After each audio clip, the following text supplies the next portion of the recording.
Cuando decimos que el cuerpo está siempre fluctuando, esto tiene detrás una verdad cosmológica más profunda, que es el principio de fluctuación, que yo asumo de la física cuántica de campos. La idea de que el sustrato del universo, su estado primordial, es la fluctuación del propio vacío, los diferenciales energéticos. Todo el universo es una expresión de la fluctuación.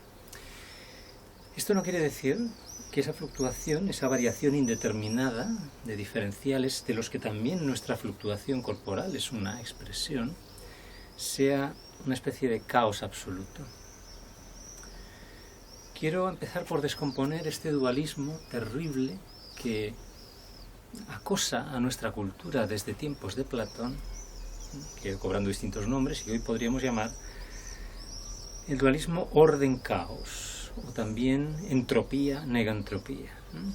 Entonces, desde Platón se instaura la idea de algún modo de que hay una dualidad fundamental en el universo entre el desorden y el orden. Yo quiero cuestionar que ambos son quimeras, son construcciones matemáticas, por así decir. O sea, los geómetras estarán de acuerdo, en general, en que en la naturaleza no existen las líneas puras, las líneas perfectas, ¿no? Las geometrías absolutas no existen en la naturaleza, en el mundo, en nuestra realidad, ¿no? Son una entelequia, una abstracción matemática, ¿no? Bueno, pues por lo mismo también quiero proponer que la idea del puro desorden, o sea, si la geometría sería el puro orden, digamos que el puro orden matemático no existe nunca en la naturaleza, ¿no? En su forma absoluta. Pues de la misma manera el puro desorden tampoco. Esa idea del puro desorden surge más recientemente a partir de la termodinámica, la idea de la entropía. Con la termodinámica se intentan crear en la sociedad industrial sistemas termodinámicos, o sea, de producción de calor, cerrados, ¿no? Con el motor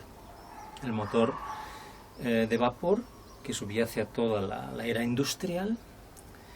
Entonces se teoriza, se intenta conseguir que no se disipe la energía en esos sistemas, y la idea de la entropía como una especie de tendencia del universo hacia el desorden surge de esa equivocada noción de un sistema cerrado, pero el universo no es un sistema cerrado.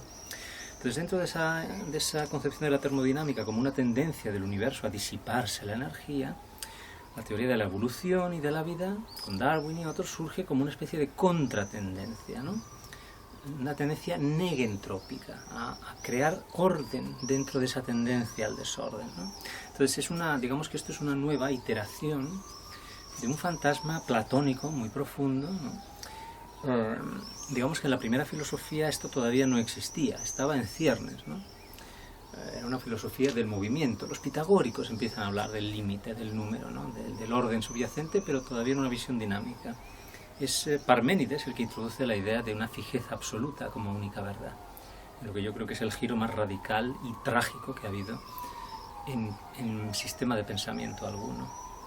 Y Platón lo que hace es crear una visión dualista uniendo los dos aspectos. Por un lado, tiene una visión increíblemente rica del dinamismo del mundo de los sentidos y del devenir, donde sintetiza todas las teorías de los filósofos anteriores, pero por otro lado asume el dogma de Parménides, creando otro mundo separado de formas eternas.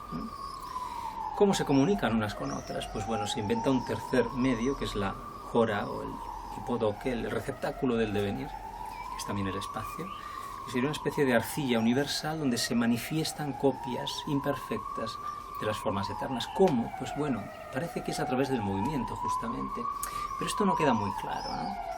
Es como una gran inconsistencia en este pensamiento dualista que necesita ese tercer elemento. Entonces, Aristóteles lo que hace es justamente intentar resolver esa inconsistencia de Platón, creando todo un conjunto de sistematizaciones. En primer lugar, definiendo el movimiento como desplazamiento, que eso no existía, separando el espacio del movimiento, que eso tampoco existía antes, y creando todo un sistema de separaciones del sustrato y el atributo y muchas otras, e imponiendo una ley de causalidad al movimiento, una teleología. Entonces la forma, que en Platón estaba como fuera del universo, fuera del mundo, eternas, inmutables en no se sabe dónde, en Aristóteles se convierten en la lógica intrínseca del movimiento. Todo movimiento es una trayectoria, una causalidad hacia la forma.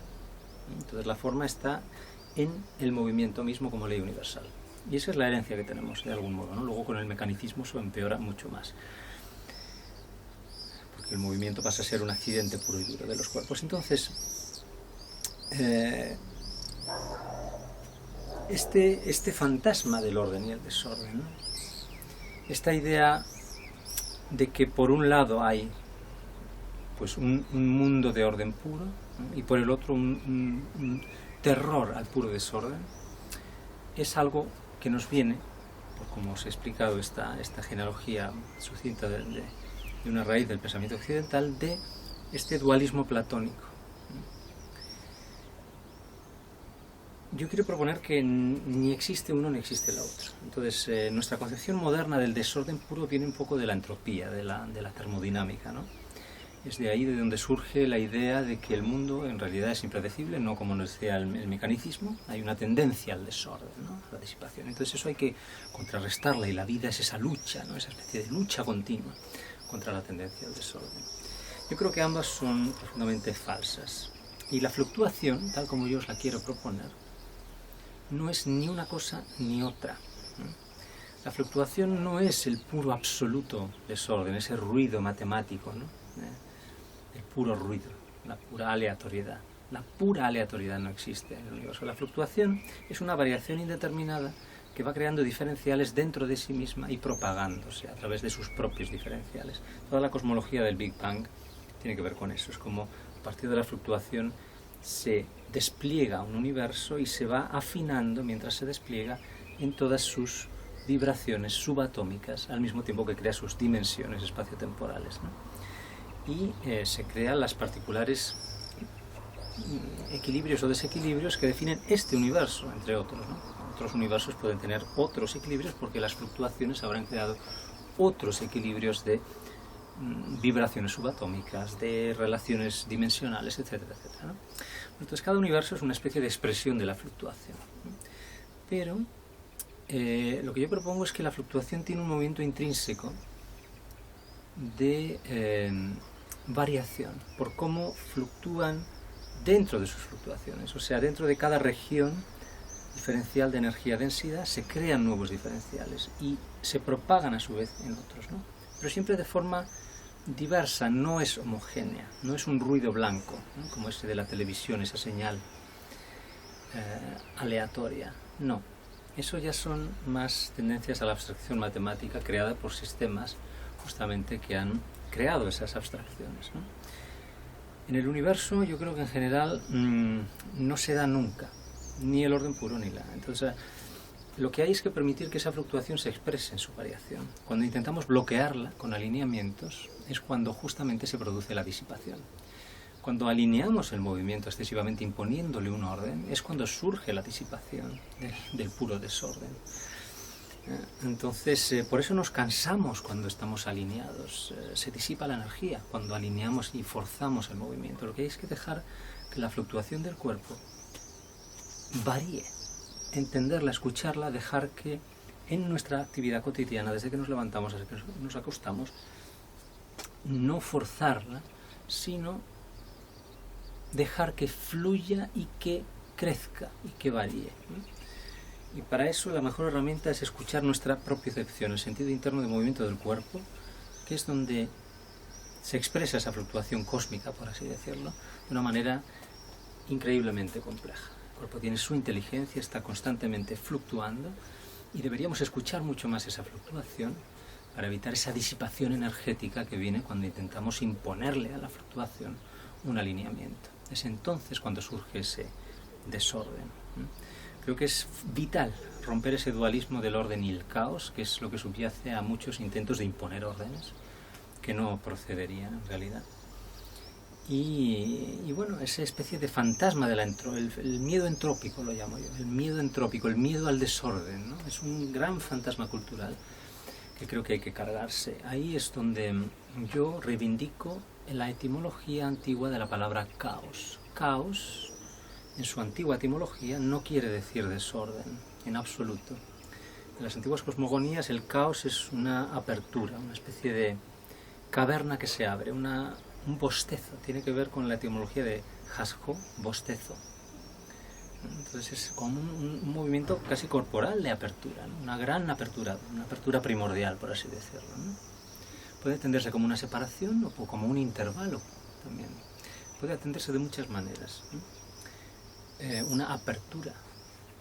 Entonces, caos como apertura, intrínseca al movimiento y a la fluctuación, a ese movimiento de diversificación, que es la propia evolución. La evolución entonces es una expresión del universo, no es una misteriosa lucha contra la disipación, que requeriría una especie de intervención divina. No, es la propia fluctuación que se expresa.